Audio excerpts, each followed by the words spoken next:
Hello, YouTubers, and welcome back to Power Up Gamers. This is Rise of Dragons, our 5e campaign, Episode 1, entitled Ravenfrost Keep. With me, I got some good players, and I'll allow them to introduce themselves and their characters in a bit, but we're gonna hop right down into it. Each of you have received a summons from Lord Alric Ravenfrost to come up to Ravenfrost Keep in the frozen wastelands of the north. Lord Alric is mostly known for 40 years ago calling the Great Eight Convention together to end the war between the humans and the various races on the world of Lagat. During this great convention, and dragons attacked and have been laying waste to the world ever since.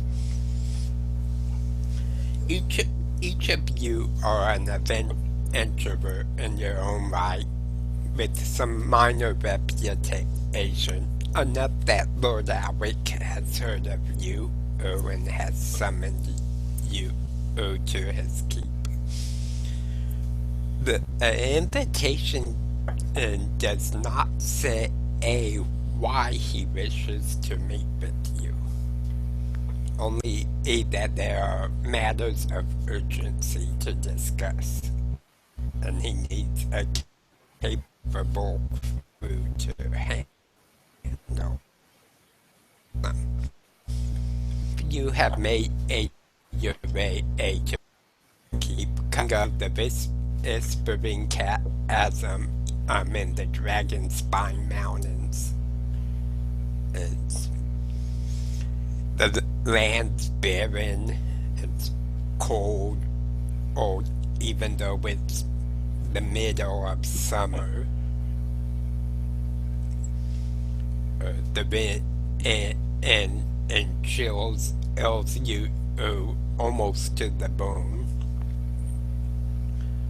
And on the horizon, you can see what looks to be some ruins, and in the very center of the ruins appears to be a keep. And it's made from a black stone. It's a very dough-like but almost glassy substance.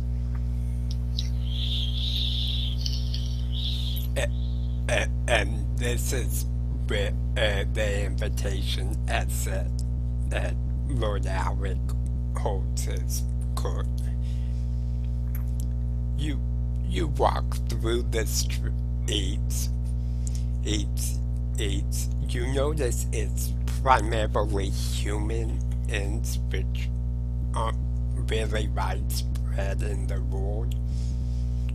And you can hear several whispers regarding you guys being outsiders and various ranges or races. You hear some comments about what's an elf doing here. Is that a beast folk I see?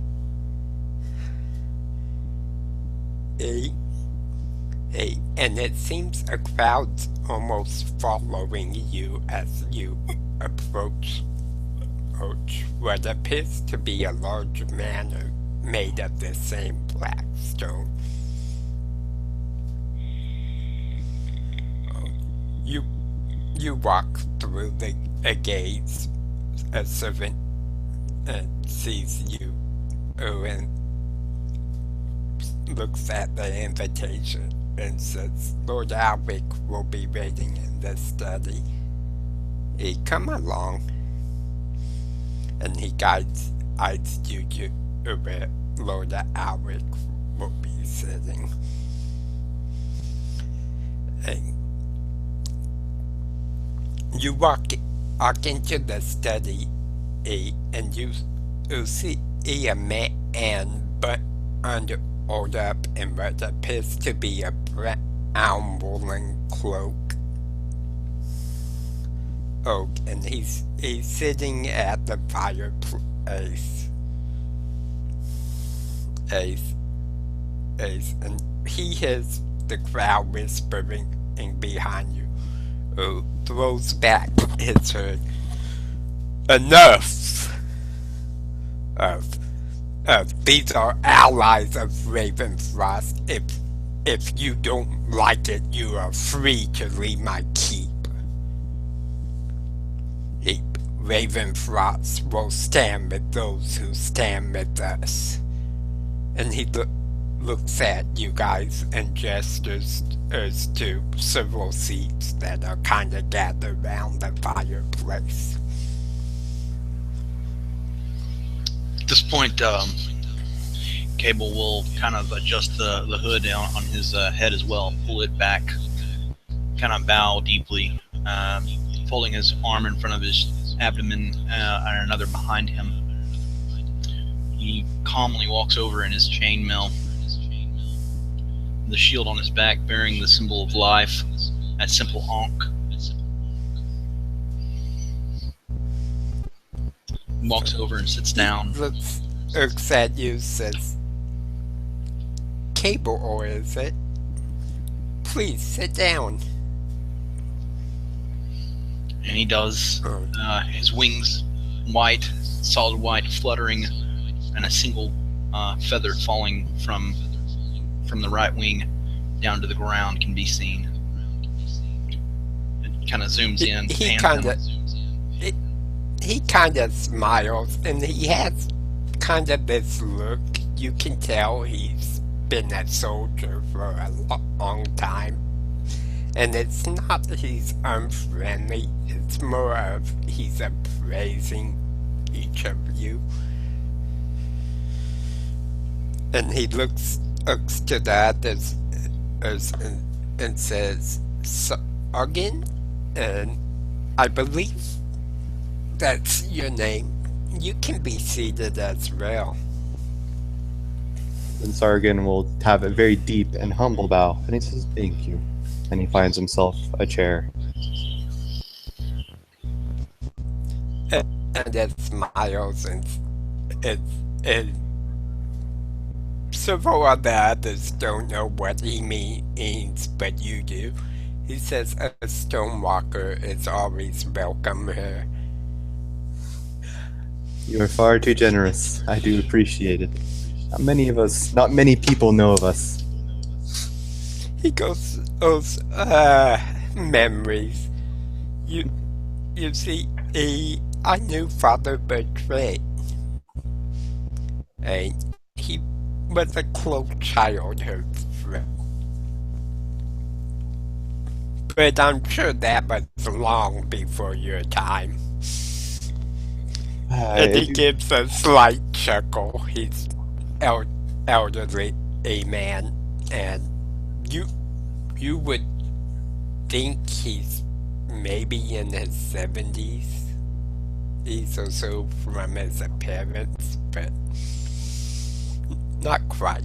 He's a bit older than he looks. He looks over at Dalen and says, Dalen, I see you got my message. Come sit down. As we entered the keep, initially Dalen would have looked very happy to have received an invitation, kind of walking with a very, brisk step. And then, as we enter the ruins and the area around it, the people muttering, and us nearing it, very quickly he begins to hear what people are saying, and his demeanor changes to one of a more guarded one, watching everyone else as they watch him, and he slows down. looking more like the people that were following him in his common clothes than some of the other adventurers near him, surely. When invited to sit down, once they made it into the keep and the crowd would shoot away, again he changed to his more upbeat look as he sees his hero before him. And when invited to sit down, he quickly, he says, "Thank you, Lord. It is an honor to be sitting at your table," and sits. He smiles as the honor's mine, and don't worry about those fools. Like I said, they can leave the keep if they don't like it. And then he turns to the Orville.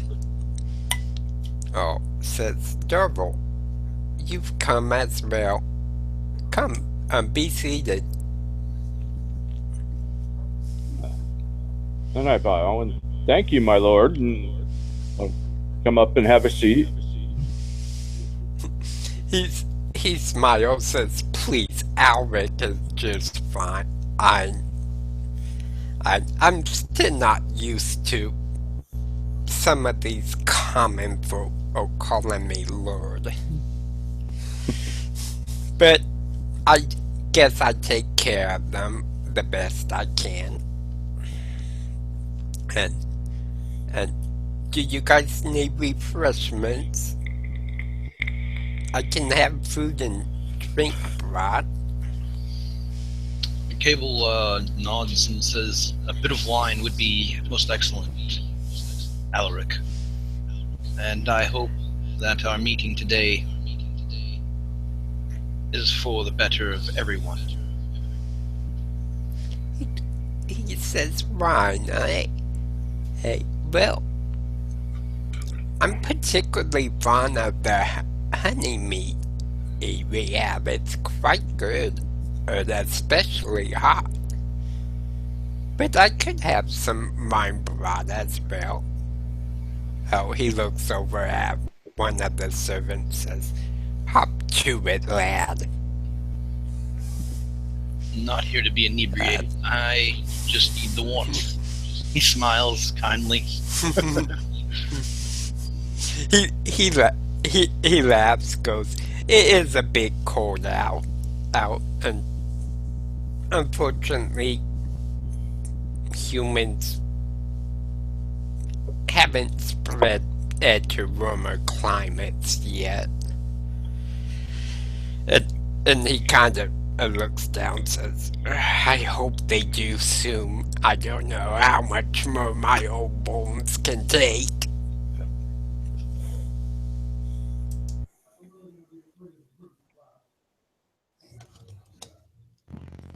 When he offers, drink and food, Balin isn't really hearing him. He's just kind of still in shock to be at this particular place.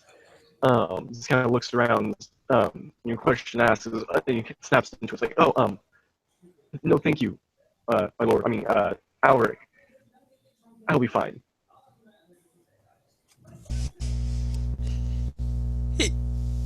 He says, as you wish. Well, while we're waiting,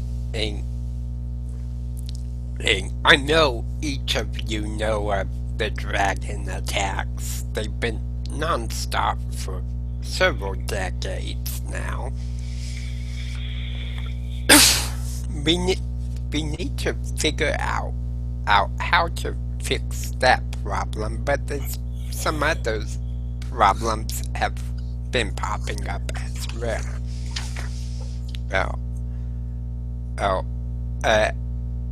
Elven Maiden. In fact, you may know of her, Sorgan, and the Lady Esmeralda was visiting the keep and she's gone missing. And he kind of gives a sideways look, goes, that's quite distressing to me personally. Holy. I rather have grown fond of her company. Hey, and we've had strange mounds popping up, up in the wilderness nearby. But not sure what's causing them, why. And there's been rumors of some undead skeletons, quite tall, said to be maybe 10 feet tall, roaming in some of the mountain peaks. At this, Cable's going to interrupt and just slam his fist down on the table. Says, "Damned undead." May I ask, do you know if Elsrelda, did she end up missing as soon as the undead came, or were they around beforehand? Oh, the undead's been around for years and years. So we haven't been able to figure out what's causing them to rise up in the mountains or where they're coming from precisely. As you can see, we're not very well guarded, and although I do have a couple mechs, I hesitate to send them out on scouting missions. We're much too busy trying to rebuild the fort.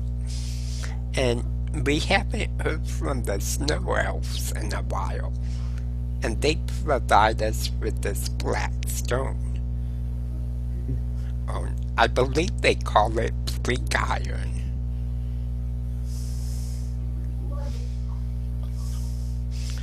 Although I'm not quite sure where they get it.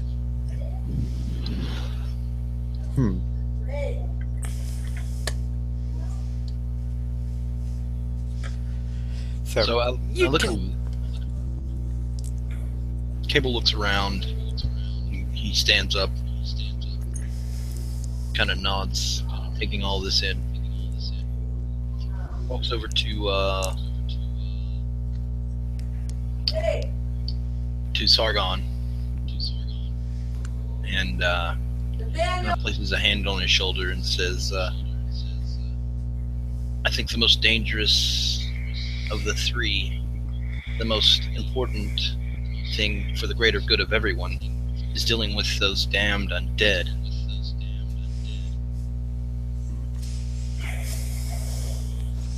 And with that, he just kind of looks around at everybody, seeing what they say. Lord Alric kind of nods, says, "Yes, as we've sent requests for help. Oh, Stonerift had promised us aid at the Great Convention, but there's been no response. And it seems like you guys are the only ones to get the summons that have responded. I don't know what's going on south of the Whispering in Chasm, but if it's anything like up here, I can imagine each land and city are busy trying to defend their own." Well, I would have to agree that the undead probably are our greatest threat here. They carry no discrimination against who they kill and who they take out, or at least as far as I've seen. Although I do have somewhat of a personal preference towards also helping the elves as well. And there's no telling if the two are linked, or if any of this is tied into the dragons. We really don't know. Oh, and several of our guards have gone missing as well. Uh, Mostly those we send out scouting and some of the woodsmen and who go to the thicket to gather the honey for our mead haven't returned. So Cable kind of he does that thing where he just kind of shrugs, folds his arm over his chest, and he'll look at Darvel and nod. Well, they're all very important things. Can't leave your Esmeralda alone. And wherever she is, she's probably very frightened as well. And I wouldn't be much of a paladin if I didn't do my damnedest to save her. So I'm gonna say that we all discuss this amongst ourselves and decide what we do together. That sounds good. I'm always pushing for a good meditation anyways. But if we do decide to go, which direction were the meadery and direction where everyone's disappearing?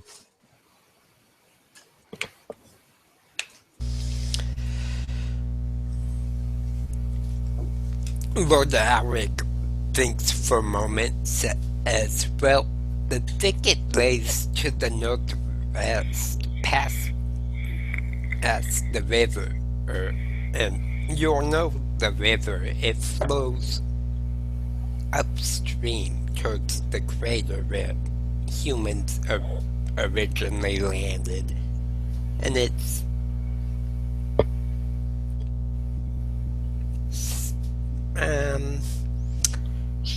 I guess kind of our fault that in that area there's been reports of mutated creatures and that magic doesn't work very well there. I'm not sure if that extends down into the thicket or not, but it definitely affects the crater.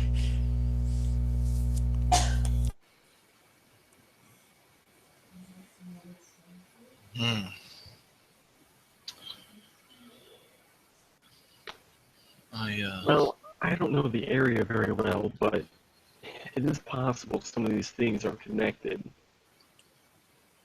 I say we go out there and try and take care of the undead. They should help clear up some of the other problems, or at least improve on them around the area. And that would be a good place to start looking too. Any disturbance in the wilderness is something that I'd want to take care of. The well-being of the many outweighs the well-being of one. I'm sorry, King Alaric.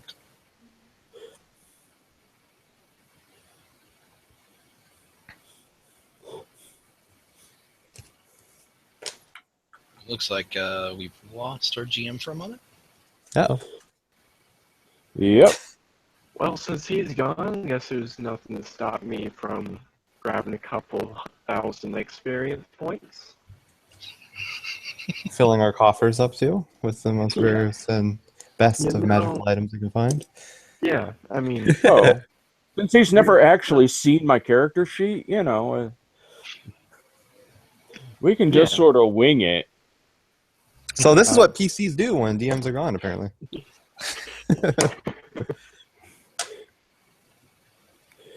But some sort of really great... Well, I mean, the undead seems like the obvious first thing that we should hit, and then if we can find any trail on the missing princess, Yeah, well, heading in that. I was just saying that I was just saying all of that in character, so that's up to y'all if y'all really feel that way. I'm a paladin, so I'm kind of like playing that up quite a bit. Well, I'm a ranger. My terrain is in the mountains, and I chose dragons as my enemy of choice. Favorite target. Yeah, that's very targeted. Nice. GM's back. I think so. Well, his Jaren! symbol's back up. Greetings. No? Greetings, mighty person that will hopefully not kill us all. Controller of the world. Yes. But, tackling dragons at, our level is not a recommended pastime. If we want this to actually be a campaign, we gotta wait a little bit till we get, not to be too meta about it, but Yeah, let's just go for it. Yeah. Can you imagine Really? how far that would give us experience boost? Oh, jeez. oh yeah, whoever survives.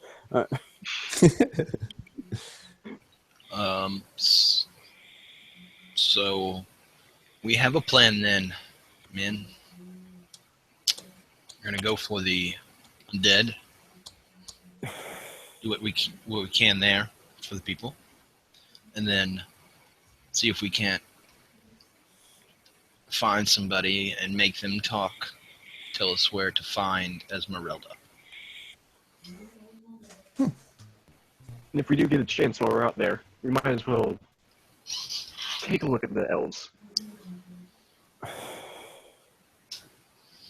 Oh yeah. Yeah. Yeah, well, Other than being human, I got nothing against elves, personally, I have nothing against the elves. They are wonderful people. They have wonderful wine, wonderful women. He smiles. Hearing Darvel say that he's got nothing against elves, Balin kind of lets out a gentle sigh. It's like, all right, you could beforehand it looked like he was holding you, and being guarded towards you, but now after hearing that, he definitely looks a bit more open. So even though he's dressed very human.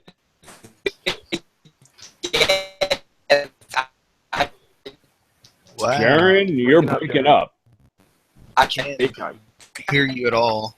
That connection. Hear you at all. Oh my God.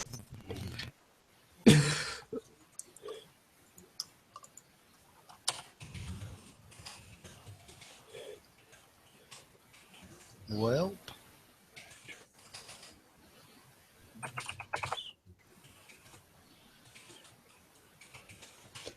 Well, I just want to throw out there while we're at it. Sargon would have seemed almost unfazed by everything that's going on here. When meeting the king, to walking through the streets and having people talk bad about him, to even the comment about liking elves, since he is what appears to be a half-elf. He just seems always in the same blissful mood. A naive light to his eyes, so to speak. I would very much like to. Find out what that elf is smoking. Oh. That's very different from Balin, who's, both meeting his childhood hero and at the same time surrounded by people who he doesn't know if he can trust or not. So he's kind of continually snapping back and forth between watching his back and, gawking at being here in this place. I think Sargon would kind of move his chair loudly closer to you and sit right next to you and then just whisper, "Why are you acting like this, friend?" Humans tend to not let go of grudges. Of course, that's why you change them. Here ended a terrible war between humans and elves, and not everyone's willing to let go of old fights. And if you can't, why worry? And if you can, why worry?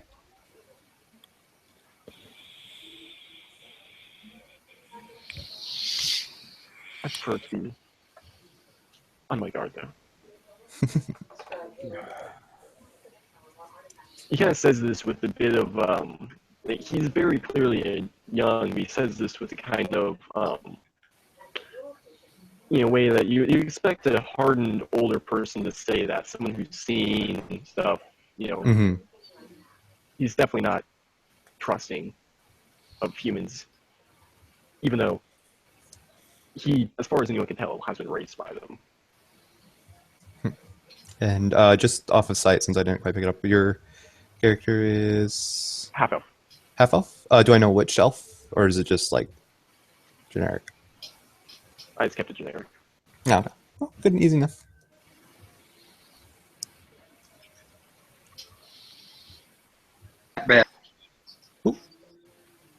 Whoa. Hello, For a Jaren. second. Heard what?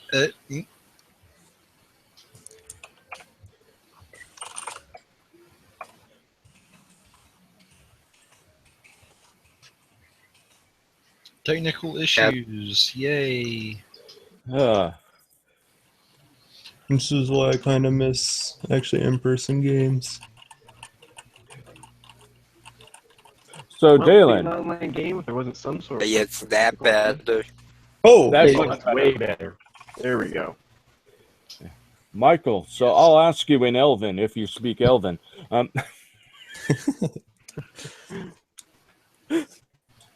So that's Dalen that you're asking that to. Yeah, Dalen, What are you asking me?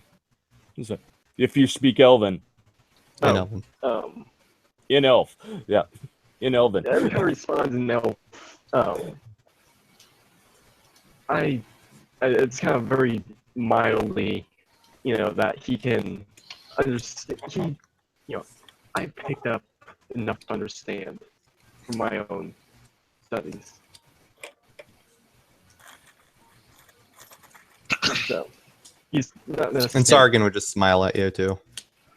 I That's I what's kind fun. of scratch my head as I'm listening to all the funny words coming out of everyone's mouth but his. I know my wings are big, but you don't have to stare. Then I'll say to you and Celestial, relax, your wings are big, and we do like to stare.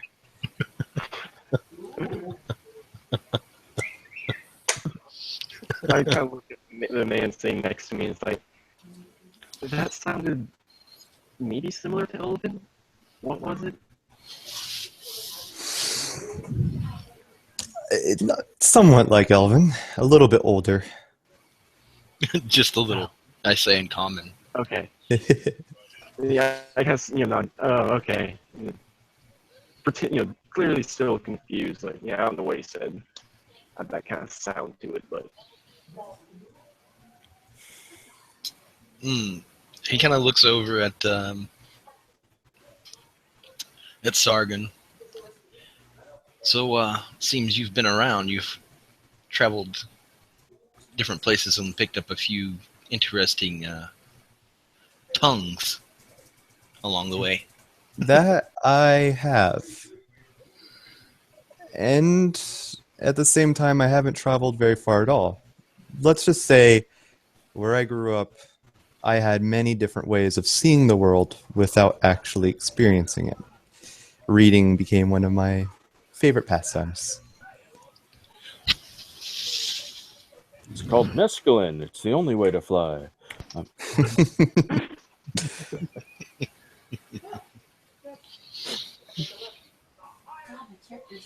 So, looking at you more closely, what does he see exactly when he looks at you?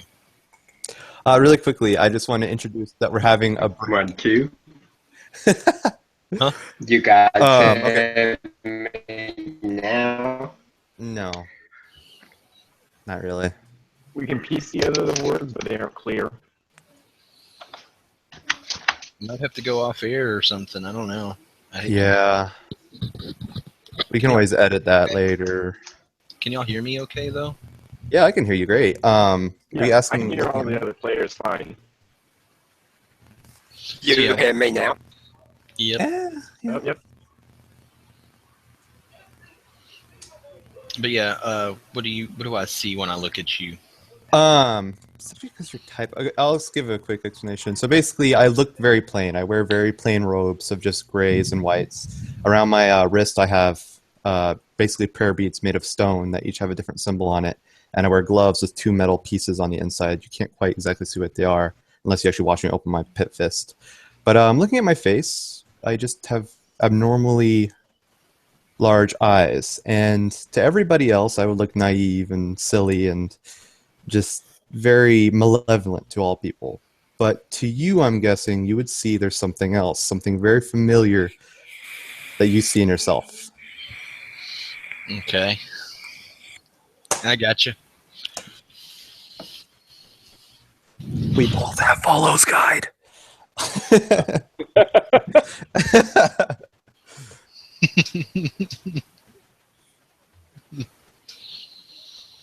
Sorry, what was that? My sister came in. Those guys, that was about it.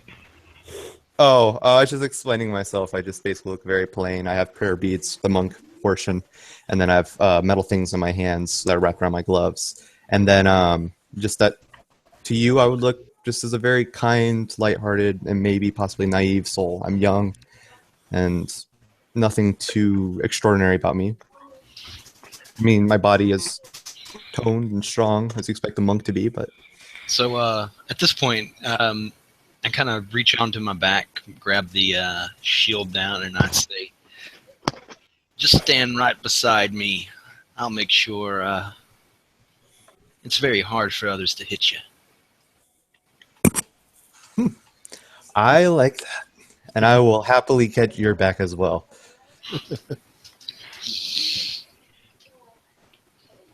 So, having kind of picked up the little things, he kind of pieces together that you're more of a fisticuffs type of character. In sense, I actually think this is probably a perfect time to bring in then as well. You'll see his hands start getting cold, so he starts moving around like I have been, and then he lights a fireball in his hand and just starts warming them up around it, and then just as quickly just makes it disappear. That's cool. When Dalen sees that fire, there's a slight gleam in his eye, just for a moment, shorter than even a short amount of time than the fireball is there in your hands. And, goes back to it and looks to see if he can find a servant, feeling a bit thirsty now, and ordering some and asking for some water.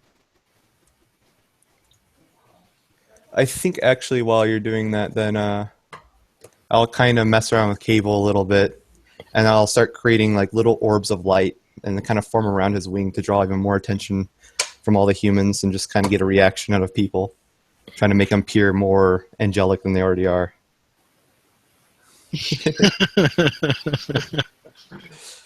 So as he does that, I'm just going to reach over to the table, pick up a glass, and hand it to you. It's full of water.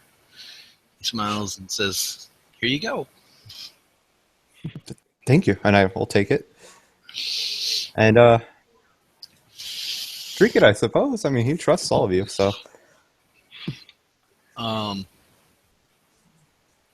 As all this is kind of going on, Cable will finally see that the king has sort of been just kind of watching everything.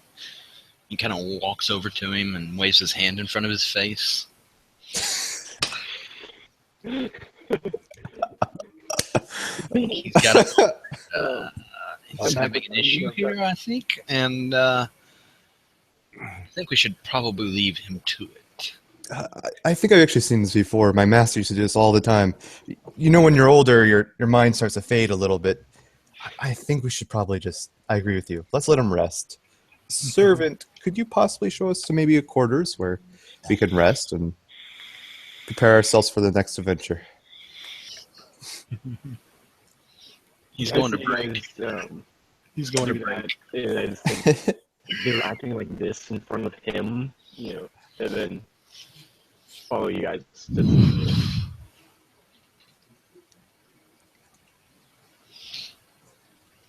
So break.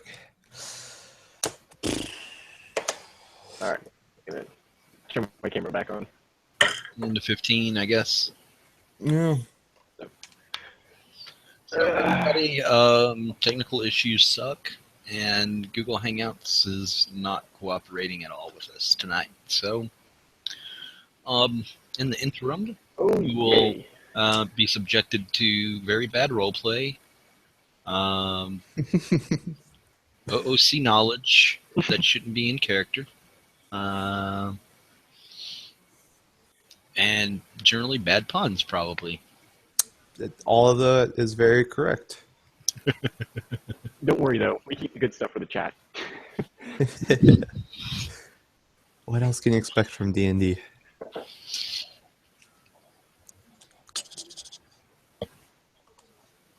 Um, Oh, yeah.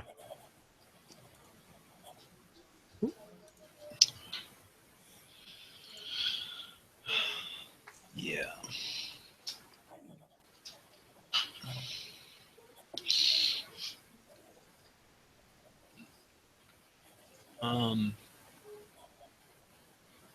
Cable, where do you get that thing you're screen sharing with us? Just curious. I paid $150 for this program. Ah, not worth it. It is worth it. Yeah. It makes a 2-hour process about 15 minutes. Might be worth it now. Wow.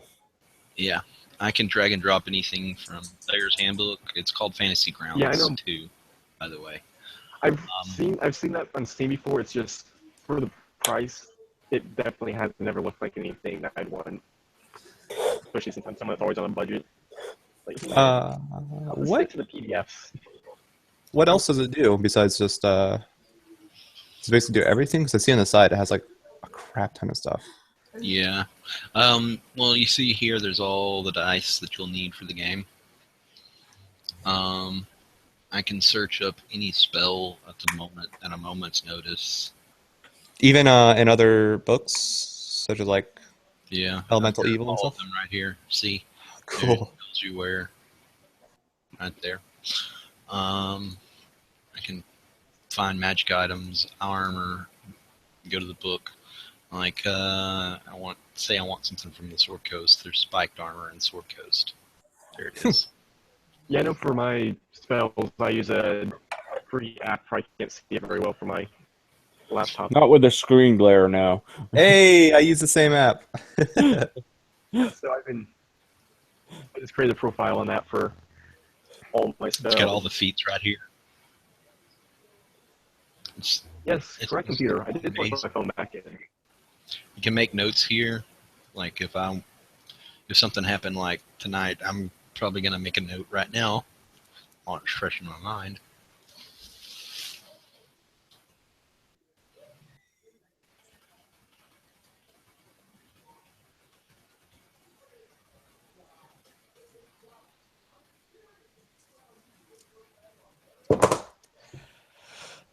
Poor Jaren. Oh yeah. Jaren, why Yeah, don't might you be try that. try restarting your router or modem if you can. Resetting. My biggest problem for me right now is that my PDF Foxit has suddenly decided it doesn't like the enter key. So every time I hit that, it crashes. Huh. So, and I use that a lot for editing and adding stuff to my lists, like my inventory and my proficiencies and stuff like that. So everything is starting to just be a strange hodgepodge. I kind of have that feeling. I always feel like it's a strange hodgepodge with stuff. Although I mostly do everything on pencil and paper. Ink costs too much. So, I stick to the... This is a new thing they added recently. I can click on templates here and say I'm making an artifact for one of my games. I can just click this button and it'll make something up. Oh, cool.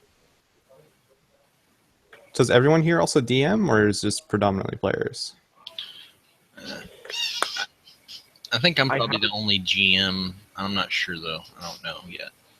I'll let the others answer before I say. I have a campaign setting. It's just I've never DM'd, and so I'm kind of hesitant to do anything in it because the main idea for it is that magic is very, very, very new. Mm-hmm. So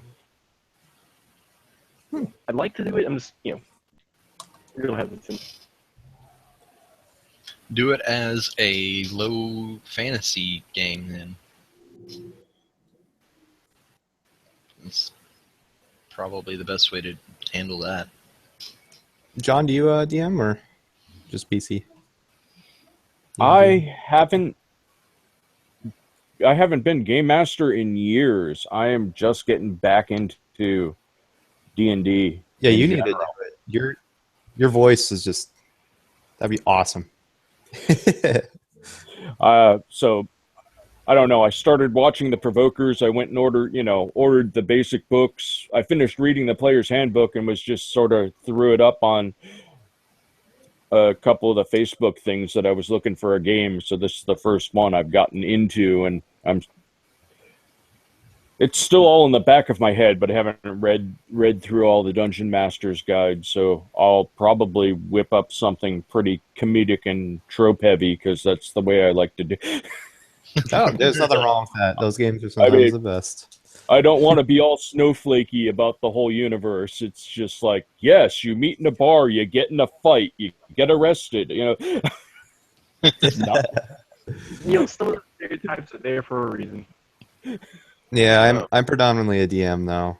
As I said, it's my first time ever really playing, but it's very weird, kind of like playing in a world that's not yours, and I'm having a hard time with it. It's like I don't actually know what is out there. I don't know any of the world, and I don't really know anything my character's talking about. So great. Yeah.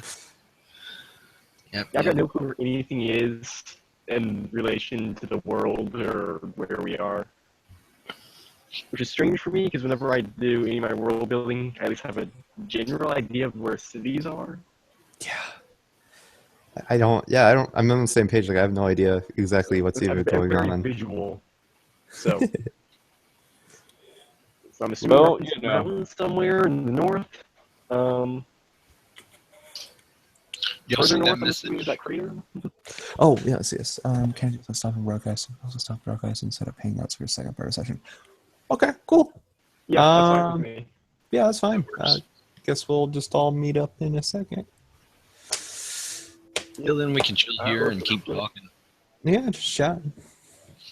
Yep. Whenever the new link comes up. So, y'all, neither one of y'all have GM'd before? Yeah, that'll be fun. I have twice for my younger brother. That was it. It was just the two of us. Yeah. I did really messy.